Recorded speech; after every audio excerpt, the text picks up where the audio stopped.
Baik Bu Mai, tadi setelah kita berbicara tentang penurunan stunting, nah kita lanjut lagi ke kebijakan nih Bu. Ada dikeluarkannya Peraturan Presiden Republik Indonesia nomor 25 tahun 2021 nih Bu, tentang kebijakan kabupaten kota layak anak. Nah, sebenarnya apa saja sih Bu upaya yang sudah dilakukan oleh Ibu beserta tim dalam mewujudkan Kabupaten Pesawaran sebagai kabupaten yang layak anak Bu? Boleh cerita sedikit Bu? Iya. Jadi untuk Kabupaten Pesawaran sendiri sudah membentuk ya tim gugus kabupaten atau rencana aksi daerah atau RAD ya. RAD. Di mana Kabupaten Layak Anak ini melibatkan semua Forkopimda dan dinas instansi yang terkait ya, termasuk beberapa organisasi, termasuk PKK, Save the Children ya, kemudian LVA dan organisasi lain ya, dan forum-forum anak lain yang ada di Kabupaten Pesawaran seperti itu. Oke, jadi saling berkolaborasi nih Bu ya, dengan OPD-OPD lain ya Bu ya? Iya, kemudian kita juga membentuk Asosiasi Perusahaan Sahabat Anak Indonesia atau APSA di Kabupaten Pesawaran.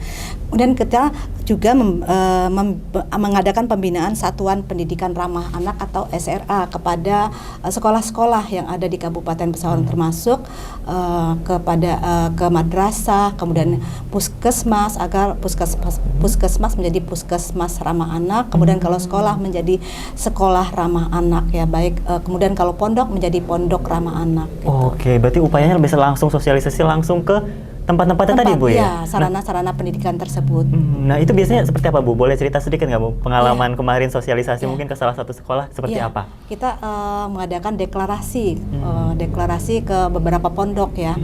Bagaimana sih kita deklarasi bersama, kita sama-sama bersinergi untuk melindungi anak-anak kita gitu. Sehingga anak-anak itu menjadi anak yang terlindungi seperti itu. Jadi sekolah-sekolah semua kita berusaha agar sekolah-sekolah yang ada di Kabupaten Pesawaran ini menjadi sekolah yang ramah anak seperti itu. Lalu Bu, tadi untuk terkait dengan sosialisasi ke sekolah-sekolah tadi, berarti sambutannya sangat luar biasa ya Bu dari sekolah-sekolah? Ya, kita menggandeng bukan kita sendiri dari dinas, tapi kita menggandeng Ibu Ketua Tim Bergerak PKK Kabupaten Pesawaran, kemudian kita juga bersama-sama dengan narasumber dari Kementerian PPPA.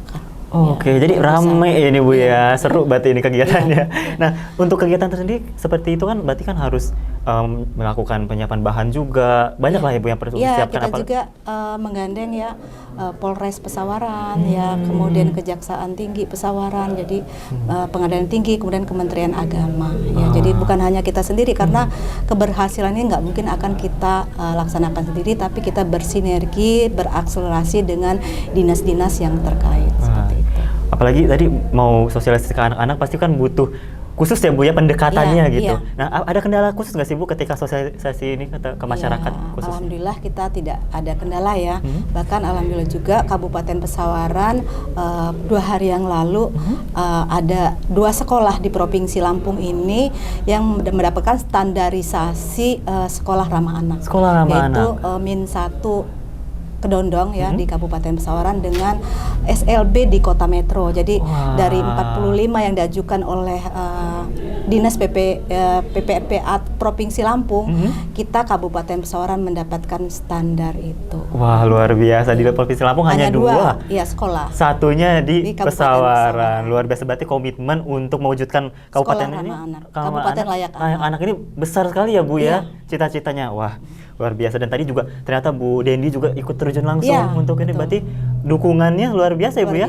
Baik. Nah, terkait dengan tadi selain anak kan kita juga nggak lepas dari adanya keluarga tadi, hal-hal seperti kekerasan kepada perempuan dan segala macam ya Bu ya.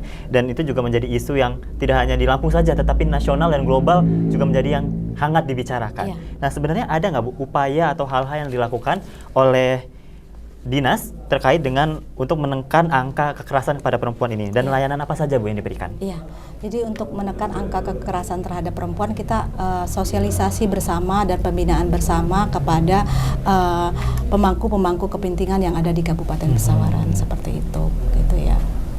Oke. Baik Bu, terkait dengan angka penurunan kekerasan nih Bu terhadap perempuan khususnya dan juga anak di Kabupaten Pesawaran, upaya atau layanan apa saja sih Bu yang telah diberikan?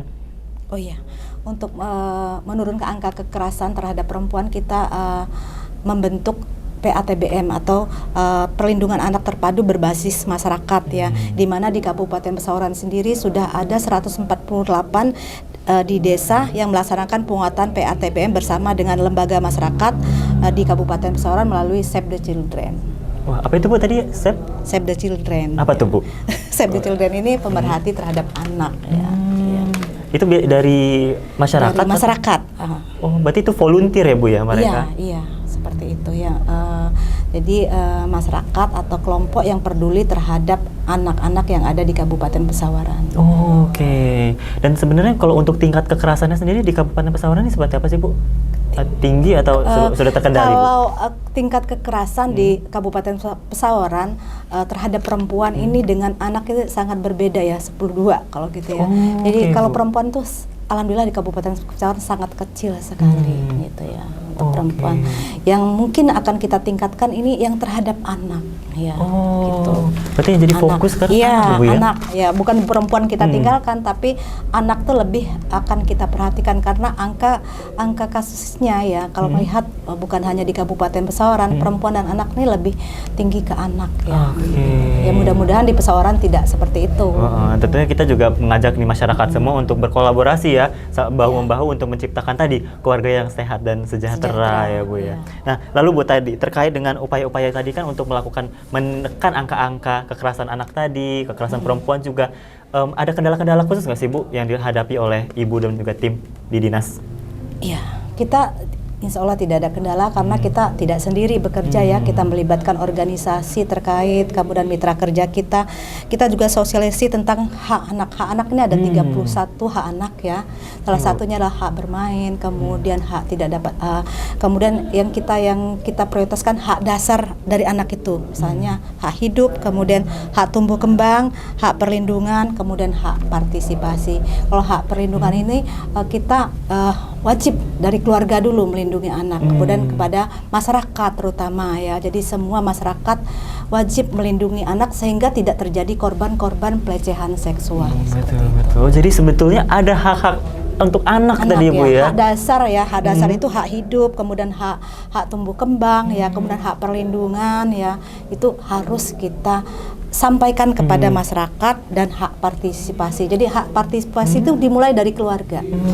Dari lingkungan terkecil ya Bu ya. Ya, misalnya salah satu contoh hak partisipasi. Misalnya kita punya anak 2-3 tahun, di dalam kamarnya kita mau ngecat, mau warna apa? Jangan kita langsung ya, cat merah gitu. Kita tanyakan dulu kepada anak, kita ajak rembuk. Jadi mulai dari keluarga, anak itu harus kita libatkan rembuk atau komunikasi seperti itu. Ada komunikasi terhadap anak. Gitu. Kalau dalam pembangunan juga anak berhak melaksanakan kegiatan-kegiatan membangun ya, misalnya dari Musrenbang Des diharapkan forum anak juga diajak rembuk. Oke, memang forum anak itu di tingkat mana aja tuh Bu sebenarnya? Mulai dari tingkat desa, kecamatan, kabupaten ada forum anak. Jadi sebenarnya ini pembangunan mulai dari desa, mulai dari tingkat dusun harus melibatkan anak-anak. Oke, ini luar biasa sekali. Anak-anak itu kan sampai usia 18 tahun dari kandungan ya, sampai 18 tahun. Oke, jadi sebenarnya itu sudah diajak ya bersama melalui forum anak ini dari tingkat terendah itu tadi Bu, dari desa udah ada. Dilibatkan. Yang utama kan perlindungan anak ya, partisipasi anak itu dimulai dari keluarga, kemudian di lingkungannya. Oke. Nah, untuk tadi Bu, untuk bisa mendapatkan membangun forum anak itu ada syarat khusus gak sih Bu? Atau semua orang bisa bergabung dengan forum anak? Mungkin di sini ada warga-warga atau masyarakat Pesawaran yang masih di bawah 18 tahun dan pengen join nih Bu, pengen ngebangun Kabupaten Pesawaran juga. Itu seperti apa Bu? Boleh cerita Bu? Kita bekerja sama dengan forum generasi berencana. Kita kan ada, kalau di KB ada forum generasi berencana. Bisa juga kita gabungkan bersama-sama menjadi forum anak gitu. Oke, jadi partisipasinya nggak cuma orang-orang dewasa saja, tapi anak-anak semua yang masyarakat Pesawaran nih bisa ikutan join untuk membangun Kabupaten Pesawaran jadi kota layak anak ya Bu ya? Kabupaten layak anak. Kabupaten layak anak. Wah, luar biasa. Alhamdulillah juga Kabupaten Pesawaran 2021 kita mendapatkan Kabupaten layak anak kategori Madya ya, dan 2022 ini kita tetap bertahan menjadi Kabupaten layak anak. Jadi mendapatkan Kabupaten layak anak. Kemudian dapat hadiah lagi Pak Bupati, ini bukan kami. Keberhasilan ini tentu karena dukungan dari pemerintah daerah, kemudian komitmen dari Bapak Bupati dalam pembangunan tadi Bangga Kencana, kemudian ke Kabupaten Layak Anak ini itu sangat tinggi. Tentunya komitmen beliau, perhatian beliau, kemudian komitmen dari pemerintah daerah. Ya, tentunya tidak akan berhasil tanpa dukungan dari Bapak Bupati Pesawaran. Jadi yang berhasil ini Pak Bupati, bukan saya. Betul. Ini hasil kolaborasi bersama ya. Dan tadi tahun sudah ada prestasi-prestasi ya Bu ya. Untuk tahun ini mungkin tahun depan ada target khusus nggak sih Bu? Pengen berapa persen, pengen juara berapa gitu? Kalau di KB kan udah tertinggi, udah dari Presiden sudah didapat kembali. Kalau untuk PPPA-nya sendiri kita punya target tentunya. Kalau sekarang di tahun ini kita mendapatkan madya penuh, kita nggak di ini hibrid ya, nggak dikunjungi. Kita nilainya lebih tinggi dari tahun 2021. Tapi kita punya target di tahun 2023 bagaimana kita menjadi Kabupaten Layak Anak yang Nindya atau utama.